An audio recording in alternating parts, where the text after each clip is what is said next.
Because Cheetah's tracking now the next round of rain. Cheetah? That's right. So the next round of rain, we're seeing new development just southwest of town, basically south of I-10 this morning. And that's why we can't eliminate or start to drop these rain chances till after about 9 o'clock this morning. Big picture north of I-10, you're actually mostly dry. The light rain that I was tracking has now shifted eastward. The moderate rain from Galveston and Chambers County, that has also shifted eastward. So let me zoom in. This is kind of the problematic area. If you head southwest bound, this is on portions of 59 this morning. So you're going from Sugar Land into Richmond, Rosenberg, towards Pleak, East Bernard, Hungerford. This area, look at the lightning here and these heavy downpours indicated by some of the red on our radar. This is all new development. Now, even though this is becoming a little bit elongated, so a good indication it's a little more disorganized than the main storms that we saw late last night and overnight. Still, these isolated areas, though, that are popping up, something to continue to monitor. We're already dealing with extremely saturated grounds, and that's in addition. 45 southbound, or if you're traveling from Galveston into League City or Santa Fe, Dickinson this morning, you're actually getting a little bit of a break. Finally, you had some really heavy rain last night. Early this morning, there were some areas down south that picked up almost 5.5 inches of rain, similar for areas northwest, and now you're getting a break. So again, north of I-10, big break in the rain right now. I'm expecting our rain chances to continue to drop, and that's really what I want to show you here this morning.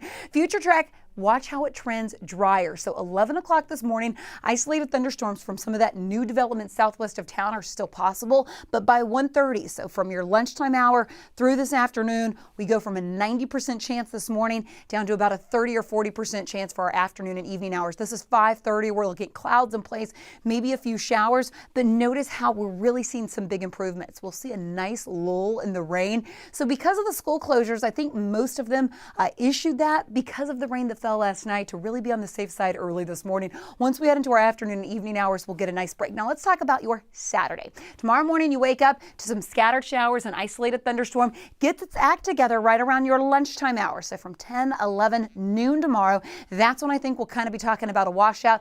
Maybe scattered showers lingering into our early evening. And then by late evening, overnight into your Mother's Day, we finally catch a nice break with some sunshine. So the thunderstorm activity early up until our midday this afternoon drops off. Tomorrow, the heavy rain chance actually begins in the morning, continuing through your midday, and then check it out. Sunday, we dry things out. As far as any new rainfall, 1 to 4 inches of rain expected today and tomorrow combined. So that's what we should be looking at in addition to what has already fallen over the past several days.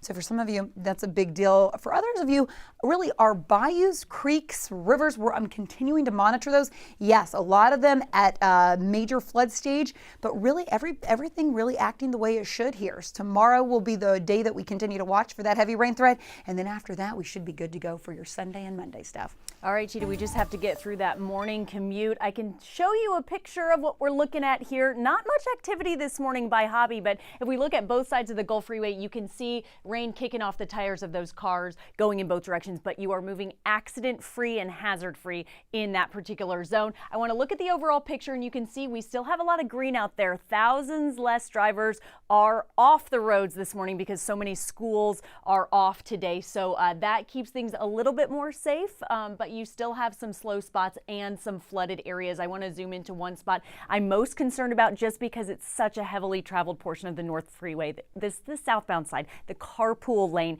is flooded there as you approach the Katy Freeway, and it is not coned off. Police are aware of it, but people earlier this morning were just throwing it in reverse. The turnaround, don't drown thing, but you just want to pull over and call for help so that the police can safely turn you around because throwing it in reverse is illegal. We are still dealing with this crash. It's minor, but you're going to see some slowing there as you approach the East Freeway going south on your East Beltway. I'm not seeing an overall huge backup, but here's a different story. This is our biggest accident of the morning where a tanker buckled on your southbound lanes of the West Loop. You cannot connect to the Southwest Freeway, so use those alternates for sure today. Russ and Lisa.